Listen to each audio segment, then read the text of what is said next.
Sobre mães e filhos, com a psicanalista Dercy Silva de Souza.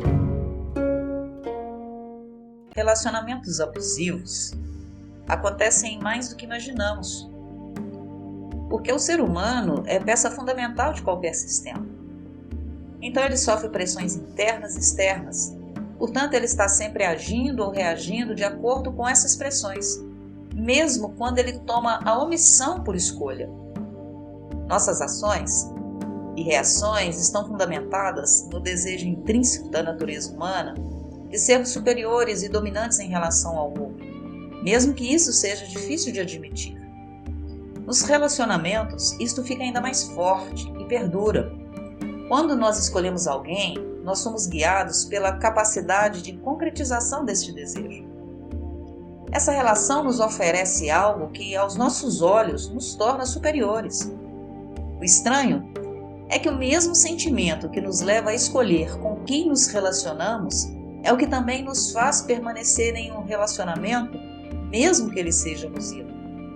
Então, para entendermos isto, é preciso que entendamos como surge um abusador e também como surge um abusado.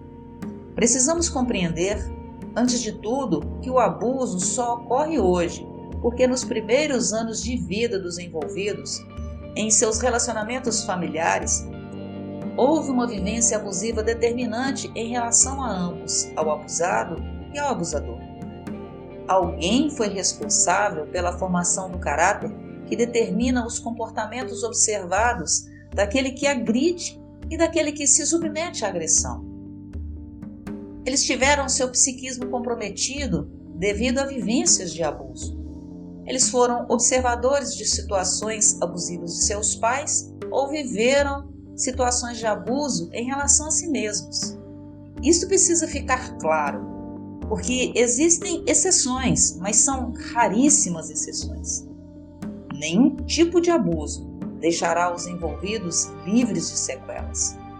Crianças que vivenciam situações abusivas entre os pais desenvolvem comportamentos sintomáticos que lhes causarão sofrimentos que muitas vezes aos nossos olhos parecem até inexplicáveis. Caso o abuso ocorra em relação a elas, os sintomas serão ainda mais graves. São nestas situações que surgem essas duas figuras, as figuras do abusado e também do abusador. E existem vários tipos de abuso.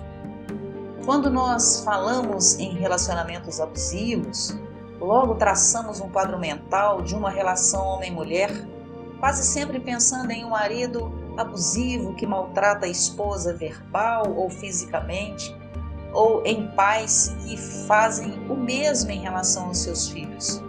Primeiramente, é preciso desconstruir essa imagem.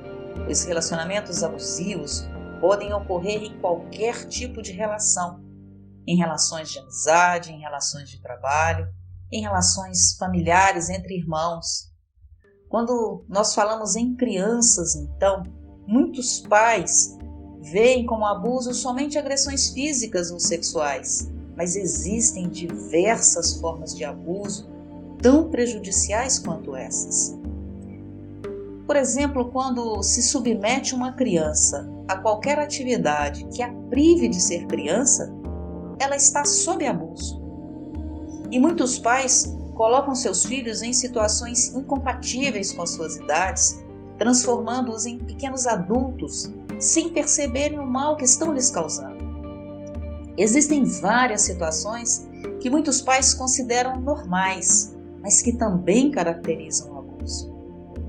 Uma criança, por exemplo, que é obrigada a cuidar dos irmãos, como se mãe deles fosse, está sofrendo abuso, pois ela terá sequelas psicológicas que a acompanharão por toda a vida, como consequência de ela ter queimado as suas etapas.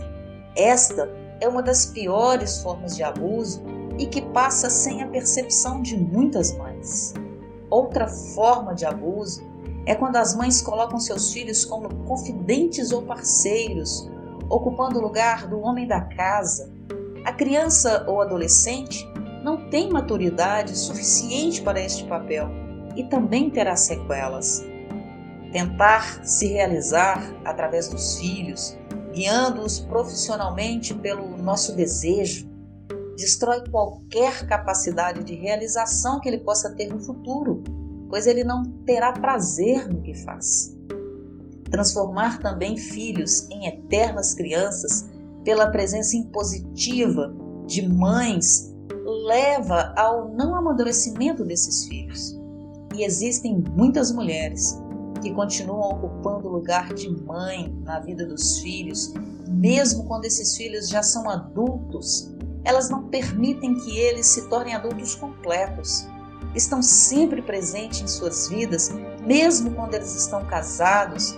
Elas estão ali presentes psiquicamente ou presencialmente, decidindo, opinando, direcionando suas escolhas e relacionamentos. Elas os transformam em credores de uma dívida impagável pelo que elas pensam que lhe ofereceram, pois o preço desta dívida é uma obediência velada, disfarçada de gratidão. Essas mães perdem a consciência de que ser mãe é um papel limitado e finito, e um papel que elas escolheram. Ele não teve opção de escolha e agora também não a tem. A única escolha que ele tem é de ser filho e servil em tempo integral. E ser filho eterno sobrepõe-se a todas as outras funções, impedindo que ele amadureça. E isto caracteriza o abuso. Filhos de relações assim, eles terão suas vidas ceifadas e limitadas. Por mais que tentem, apenas conseguirão uma vida paralela e secundária. Jamais serão adultos o suficiente para se livrarem da dependência a que são submetidos. O que resultará dessas relações será sempre um sofrimento para ambos, mesmo que esse sofrimento não seja claro, porque ninguém pode ser feliz em situações de abuso. O abusado, porque ele se sente pressionado, e o abusador, porque não é amado. Ele pode ser temido ou tolerado, mas jamais será amado. Então, é importante que saibamos identificar as situações de abuso que estão ocorrendo ao nosso redor, ou mesmo aquelas a quais estamos participando. O primeiro passo para a solução destes problemas é identificar, aceitar a sua existência. Por mais que eu tenha dado exemplos, saiba que as situações de abuso são tão diversas e complexas que é preciso ficar muito atento e analisar em sua vida para perceber se em algum momento você, como mulher, se sente privada da sua liberdade de ser mulher, de fazer sexo somente quando quiser, de trabalhar, de encontrar amigos, de cuidar dos filhos, de ir e vir e diversas outras liberdades. E em relação aos filhos, é preciso que você verifique se você não está privando seus filhos de viver cada fase da vida com alegria, de ser aquilo que são, de namorar, conhecer outras pessoas, de estar com os amigos, de fazer as próprias escolhas, por mais básicas que sejam, para serem crianças e brincar com liberdade, de conhecer o próprio corpo e tantas outras liberdades. E então, se você estiver vivendo qualquer situação que lhe cause sofrimento, observe quem a provoca e saiba que você pode decidir por fim a essa situação, porque nem toda forma de amor vale a pena. E se você estiver causando dor a alguém, perceba que por trás da sua atitude existe um prazer não revelado, mas esse prazer no futuro cobrará o seu preço em dor. Você pode se libertar e então libertar quem quer que seja que esteja provocando ou recebendo a sua infelicidade. Porque amar é, em primeiro lugar, querer o bem do outro.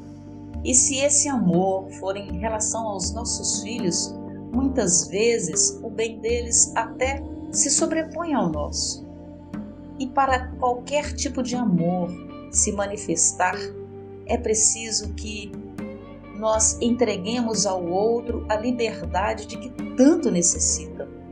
Se o que você está dando ou recebendo de alguém lhe causa dor, isso não é amor. E nunca será amor.